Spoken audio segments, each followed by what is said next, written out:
Not everybody. I'll be talking about basic jungian functions.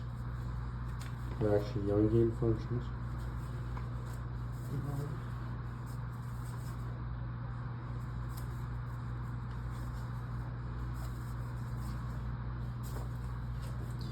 So there are 8 functions in total. 4 of them are processing, and 4 of them aren't. So I'll tell you the ones that are processing information. So there's introverted sensing, introverted intuition. Why the fuck is this? Such a fucking bug. Fucking ass.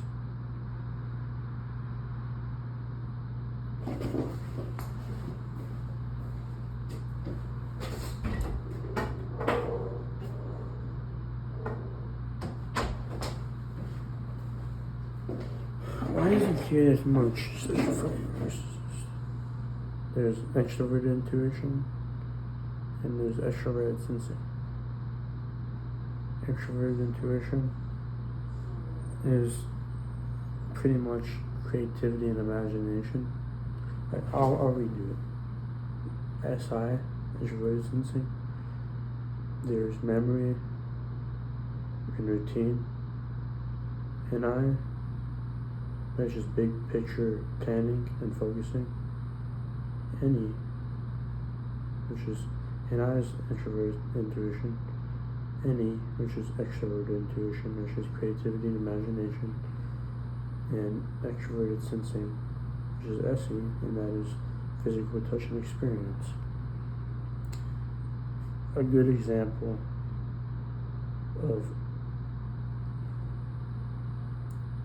SI is Mikasa from Attack on Titan. She followed this bum is pissing me the hell off. She followed everyone. She followed routines so then she could feel more okay.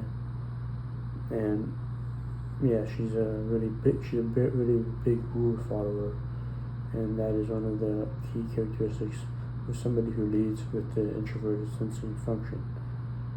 A good example of somebody who leads with the introverted intuition function is Walter White. And he's not just a good example of somebody with a good introverted intuition function, he also has a lot of extroverted thinking, which is why he's an INTJ.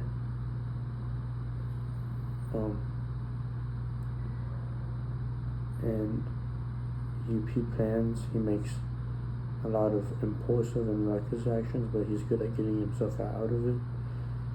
And I know that bitch just did that. And he got himself out of that. A lot of bad situations. Now there's extroverted intuition, which is a good example of that is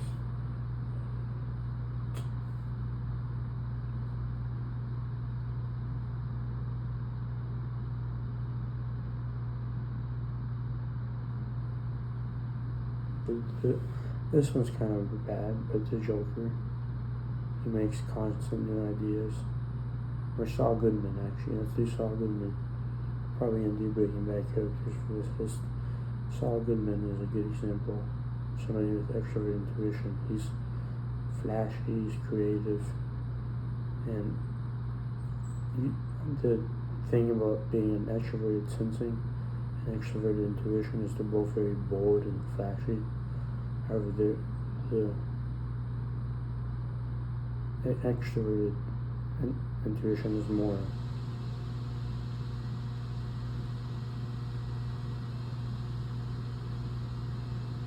I'm gonna kill him. I swear to God. Extroverted intuition is more creative and imaginative. And then there's extroverted sensing, which a good example of that is Jesse Pinkman. He's bold, he's impulsive, being impulsive is more tied to extroverted intuition and extroverted sensing. Then there's, okay, so those four are the processing ones. However, they either are the secondary or they're the primary. And a good example of somebody who is primary is there are four other ones that can also be primary, secondary: introverted feeling, introverted thinking, extroverted feeling, and then extroverted thinking. They're a good example of somebody with introverted feeling is Harry Potter. He had his own he made his own values, and that's what FI is all about. That's what introverted feeling is all about, is having your own personal values, and he chose those at a very young age.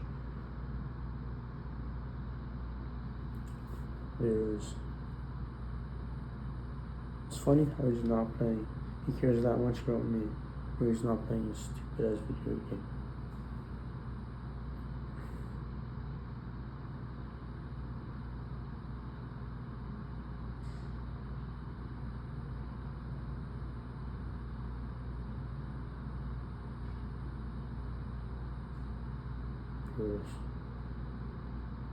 And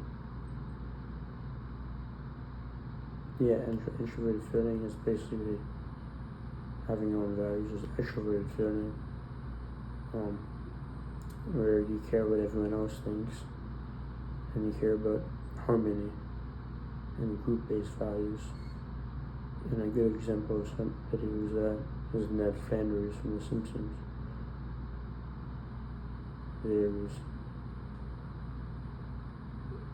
That's extroverted feeling, and then there's introverted thinking, which is basically where you think a lot, but you can't back it up. Walter White could back up most of his logic. A person you can't really back up their logic is L from Death Note. They couldn't really back it up, but whenever they always came to a conclusion. But they couldn't back it up with their extroverted thinking. Extroverted thinking is backing up your thinking up, basically thinking out loud. And that's not what introverted thinking is. Introverted thinking is thinking quietly. And yeah. So